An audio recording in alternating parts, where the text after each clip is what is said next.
Right, it's in, all there, fits.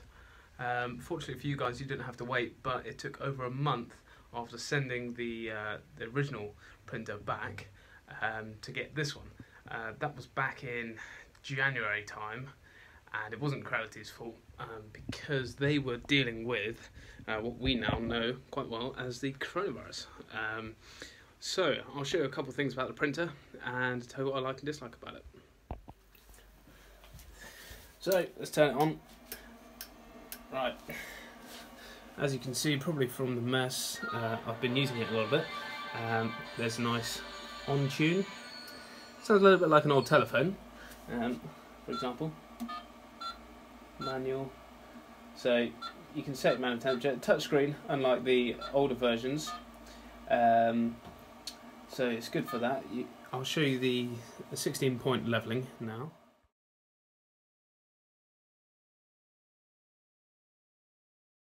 So the auto leveling works quite well. It's a little bit temperamental. Sometimes it's off by a couple of 0.01 mil. One time or twice I did have it off for quite a way. Don't know what that was about. It hasn't happened since. Probably my fault. And I usually have it off because it does take a bit of time, especially if I'm only printing. This is a small one. I should really do it on the other printer, but it's upstairs, so you know I'm lazy. Not really, but hey. I have had some much longer prints on, 3 days, 4 days, I think. And obviously make sure it's all fully level then beforehand, and the 16-point auto leveling does come in pretty handy there. One thing I would say, being the touchscreen, there seems to be slightly less controls than there was beforehand on the CR10, so you can't go into the display here and change the flow rate as you're printing, whereas in the CR10 and some of the other ones, the manual ones, you could actually change the flow rate as it's printing. What else could you do? I think you could change some of the height and things like that, and the fan speed, just in case. With these cheaper printers, over the course of the print, sometimes things vary a little bit, or you haven't. It's not quite as consistent as you thought it would be, so you can sort of just alter it without having to stop the print. Whereas I did do a very large print here, which took 4 days, and halfway through it was quite clear that the flow rate was too high, and you couldn't adjust that. So that's something you might be able to do if it's plugged into your computer. I'm not sure, but that's a feature that's been taken away, which I used quite a lot, especially on prototype prints where you're just tweaking the settings, getting it right, and you don't want to keep reslicing it, trying it again, reslicing it, trying again. Saying that, what you should do when you first get a new printer is do some test prints. One of my favourite and most useful ones is the overhang test.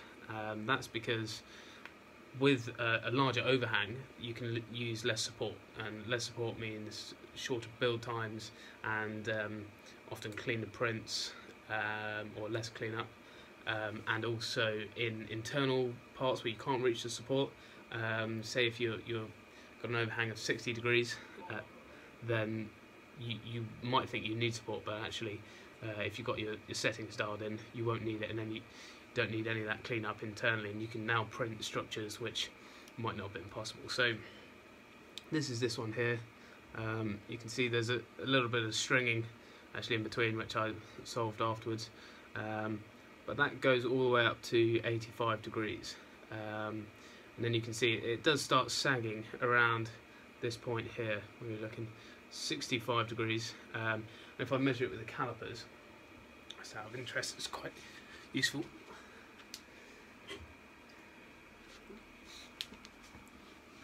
Right, so we'll take it from 45. Don't want to get the number on there. 3.13 at 45.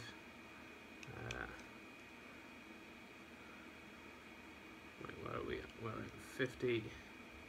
3.17, 55. Oh, hello Joe. 3.27, so it does start to sag a bit at 55.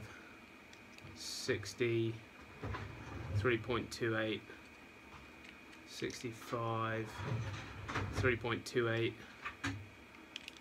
70, 3.73. So you can see after 70 degrees, that's where it really does start going out. So I've got my settings on for about 60 degrees there, unless you're doing tighter tolerance type things, but you can just sand that off easy, and it's a little bit easier to sand than it is take the support off, and it does save you a lot of time.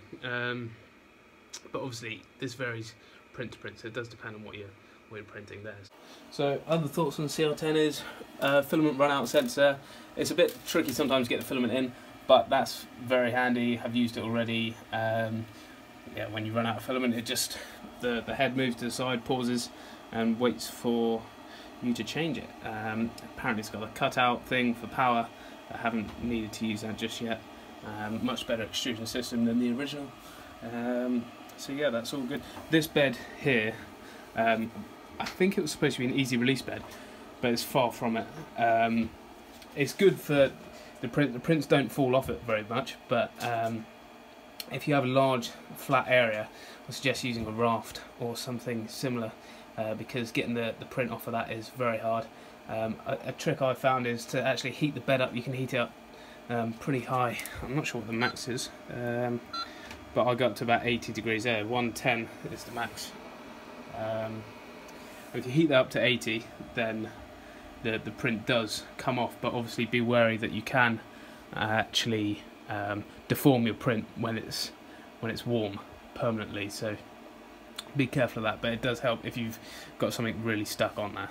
One other thing I would say is I do usually only use this printer for printing large objects, as the smaller objects will suffer, or when you get sharp corners you do suffer from a little bit of ghosting because it's such a large bed.